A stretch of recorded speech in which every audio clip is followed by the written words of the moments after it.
জয়নগর মজিলপুরে শুরু হয়েছে নিকাশি খালের সংস্কার। কারণ খালগুলি দীর্ঘদিন সংস্কার হয়নি বলে অভিযোগ উঠছিল, ফলে প্রতি বছরই জল জমে যেত এলাকায়। এবার পুরো নগরোন্নয়ন দফতরের তরফে শুরু হয়েছে সংস্কার। ঠিক কিরকম পদক্ষেপ করা হয়েছে, কত টাকা বরাদ্দ করা হয়েছে, কতদিনের মধ্যে কাজ শেষ হবে, আমাদের সঙ্গে অর্পণ রয়েছেন, অর্পণ বলতে পারবে। অর্পণ, কি খবর পাচ্ছে?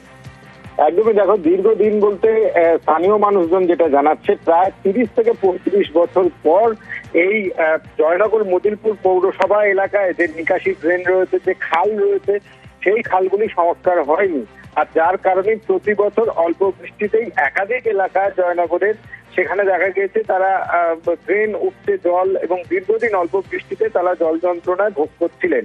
অবশেষে সেই যে জল যন্ত্রণা, সেই জল যন্ত্রণা থেকে মুক্তি পেতে চলেছে জয়নগর মজিলপুর পৌরসভা, এবং ইতিমধ্যেই প্রায় ৭৪ লক্ষ টাকা বরাদ্দ পেয়েছেন, এবং সেই বরাদ্দ পাওয়ার পরই কাজ শুরু হয়েছে। ইতিমধ্যেই ৫ নম্বর ওয়ার্ড, ৬ নম্বর ওয়ার্ড এবং তার সঙ্গে রেল কলোনি বেশ কিছু এলাকায় সেখানে এই যে নিকাশি ড্রেন, সেই ড্রেন পরিষ্কারের কাজ শুরু করেছে। বেশ, ধন্যবাদ।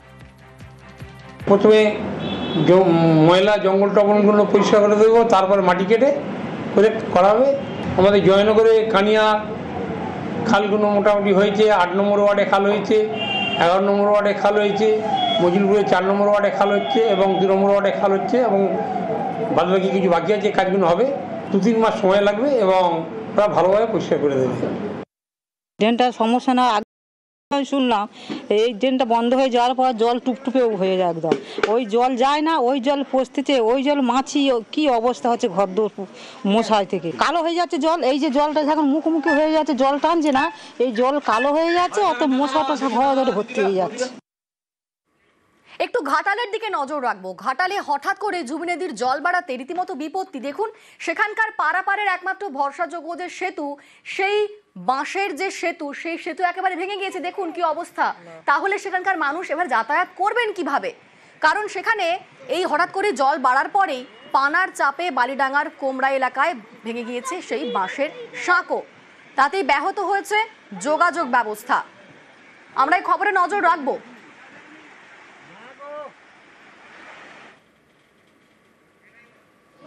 Little bit of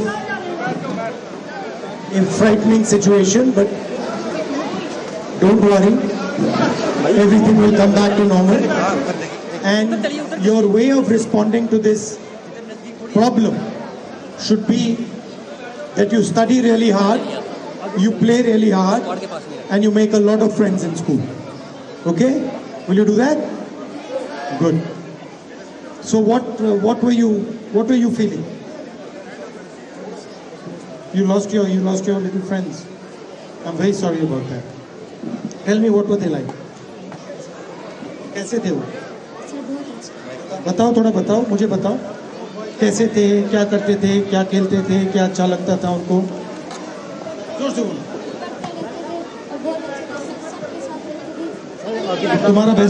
तुम्हारे बेस्ट फ्रेंड थे? अच्छा, क्या करते थे वो? क्रिकेट में क्या करते थे? बॉलिंग करते थे, बैटिंग करते थे? अच्छा, आप ज्यादा तो नहीं घबराए हो? हाँ, बिल्कुल नहीं। ठीक है, love you, thank you. Hello, अच्छा, you also lost your friend? Tell me about her. Hindi में कुछ बताइए मुझे उनके बारे में।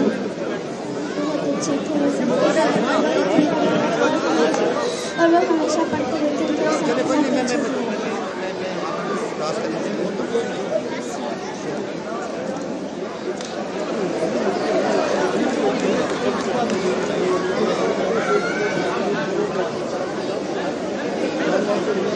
Big hug to all of you. Love you.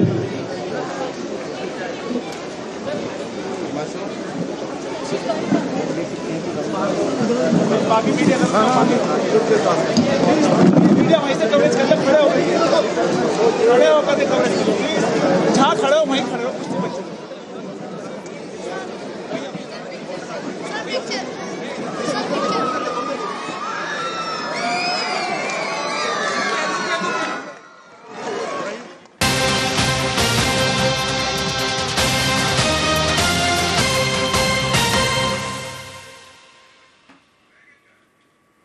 যে খবরের দিকে আমরা নজর রেখেছিলাম, ঝুমি নদীর জল বাড়াতে রীতিমতো ঘাটালে বিপত্তি, কারণ সেখানকার যে বাঁশের সাঁকো, সেই সাঁকো ভেঙে গিয়েছে এবং এই সাঁকো দিয়েই প্রতিদিন অনেক মানুষ যাতায়াত করতেন, যে কারণে এবার তারা সমস্যায় পড়েছেন। বর্ষার সামনেই বর্ষা, তো এই বর্ষার আগে এই সাঁকো ভাঙাতে যাতায়াতে ভোগান্তিতে হাজারো মানুষ।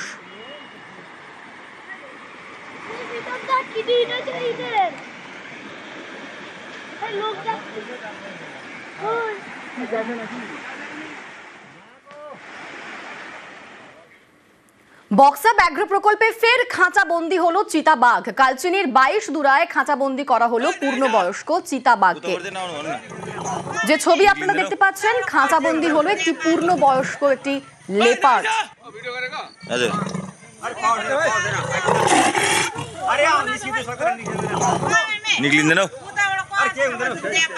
আলিপুরদুয়ারের 22 দুরা এলাকার ঘটনা এবং সেখানে ভোর রাতে খাঁচাবন্দি হয়েছে পূর্ণবয়স্ক একটি লেপার্ড। আমাদের সঙ্গে রাজকুমার রয়েছেন, রাজকুমার বিস্তারিত বলতে পারবেন। রাজকুমার, দেখো, সাত সকালেই কিন্তু এই যে চিতাবাঘ খাঁচাবন্দি হয়েছে কালচিনিতে, এবং এই চিতাবাঘ খাঁচাবন্দি হওয়ার কারণে কিন্তু স্বস্তির নিঃশ্বাস ফেলতে হচ্ছে চা বাগানের বাসিন্দারা। কারণ কয়েকদিন থেকে এই চিতাবাঘ এলাকার বেশ কিছু গরু, বাছুর, ছাগল সাবার করছিল, বিড়াল সাবার করছিল। পরে অবশেষে কিন্তু এই চিতাবাঘ খাঁচাবন্দি হওয়ায় বক্সা ব্যাঘ্র প্রকল্পের জঙ্গল লাগোয়া ওই এলাকার বাসিন্দারা স্বস্তির নিঃশ্বাস ফেলছেন। একেবারে ধন্যবাদ।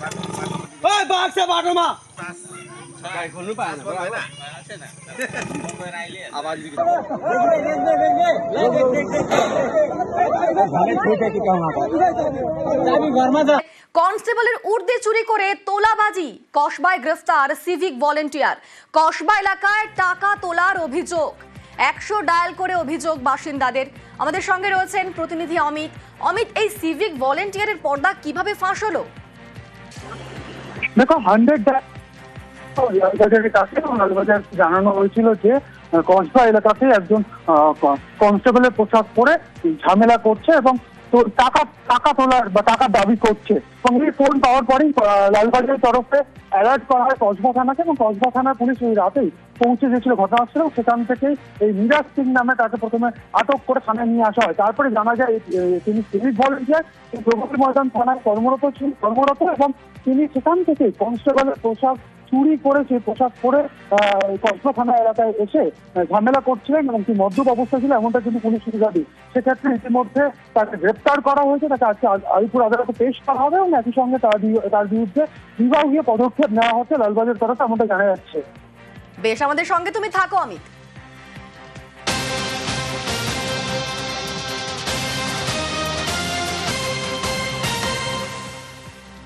পুলিশ পিটিয়ে জালে 3। মঙ্গলবার কলকাতায় আক্রান্ত পুলিশ সার্জেন্ট। রাতে নাকার সময় বেপরোয়া গতির গাড়ি আটকানোর জের।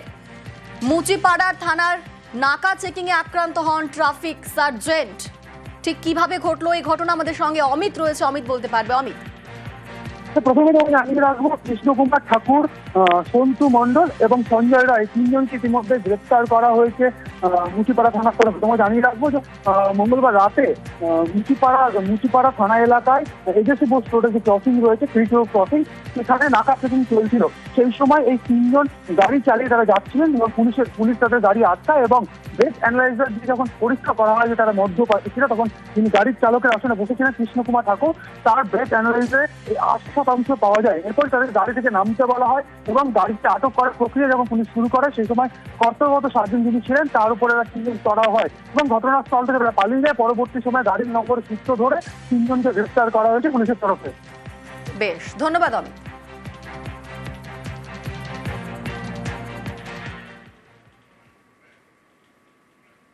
জগৎবল্লভপুরের দোকানে চুরির ঘটনা। দোকান থেকে চুরি প্রচুর সামগ্রী, কয়েক লক্ষ টাকার সামগ্রী চুরির অভিযোগ উঠছে। আর সিসি ক্যামেরায় চুরির ছবি ধরা পড়েছে। আপনাদের সেই সিসি ক্যামেরার ফুটেজ দেখাবো। দোকানের পেছনের জানলা কেটে লুট, দেখুন সেই সিসি ক্যামেরার ফুটেজ আপনাদের দেখাচ্ছি। জগৎবল্লভপুরের দোকান, সেই দোকানেই চুরির অভিযোগ উঠছে। দোকানের পেছনের জানলা কেটে লুট করা হয়েছে। যে ছবি আপনাদের দেখাচ্ছি, জগৎবল্লভপুরের এক দোকান, আর সেখান থেকেই চুরির অভিযোগ উঠছে। ইতিমধ্যেই সিসি ক্যামেরার ফুটেজ হাতে এসেছে। আমাদের সঙ্গে দেবাশিস রয়েছে। দেবাশিস, এই চুরির কোনো কিনারা করতে পারলো পুলিশ? কারা এই চুরি করেছে? দেখো, এখনো পর্যন্ত পুলিশের প্রাথমিক ধারণা, আর যে দোকান মালিক তার সঙ্গে কথা বলে সিসিটিভি ফুটেজ থেকে যেটা দেখা গেছে যে এক দুষ্কৃতী কালো জামা পরে মুখ থেকে সে কিন্তু বেশ কিছু কিছু জায়গায় সেখানে তল্লাশি চালাচ্ছিল, যেখানে মূলত এই দোকানের টাকা থাকে বা ক্যাশ বাক্স। এই জায়গার হদিশ পেল কি করে সে? ফলে সেটা নিয়েই সন্দেহ বাড়ছে যে তাহলে কি কোনো প্রাক্তন কর্মী এর সঙ্গে যুক্ত দোকানে, সেটাই খতিয়ে দেখা হচ্ছে। তবে এখনো পর্যন্ত চোরেরা কেউ শনাক্ত হয়নি। আর চুরি আর জগৎ বল্লভপুর, এই দুটি কথা যেন একের অপরের পরিপূরক। কারণ প্রতি মাসে অন্তত 3 থেকে 4টি বড়সড় চুরির ঘটনা ঘটে, যেখানে হয়তো কখনো কখনো একজন ধরা পড়লেও বেশিরভাগ ক্ষেত্রেই কিন্তু চোরের নাগাল পায় না পুলিশ। আর এক্ষেত্রে কিন্তু সিসিটিভি ফুটেজ হাতে পাওয়ার পরেও কার্যত এখনো পর্যন্ত অন্ধকারে পুলিশ এখন পর্যন্ত কাউকে শনাক্ত করতে পারেনি। গতকাল রাত 1:30 নাগাদ এই দোকানে একেবারে পিছনের দিকে যে জানলা, সেই জানলা গ্যাস কাটার দিয়ে কেটে তারপর সেখানে প্রবেশ করে প্রায় লক্ষাধিক তার জিনিসপত্র সামগ্রী চুরি করে চম্পট দেয় দুষ্কৃতী দল। বেশ, ধন্যবাদ দেবাশিস। দোকানে যাবতীয় মাল আছে, পেছন সাইড দিয়ে ব্যাক সাইড দিয়ে ঢুকেছিল, ঢুকে জানলা কেটে মাল নিয়ে গেছে। রাত 1:30 নাগাদ হয়েছে। আনুমানিক 4 জন মতন ছিল মনে হচ্ছে। সিসিটিভি ফুটেজে যা দেখছি তাতে করে একজনই ভেতরে ঢুকেছিল, বাকি পেছনে কজন ছিল। কত টাকা মতো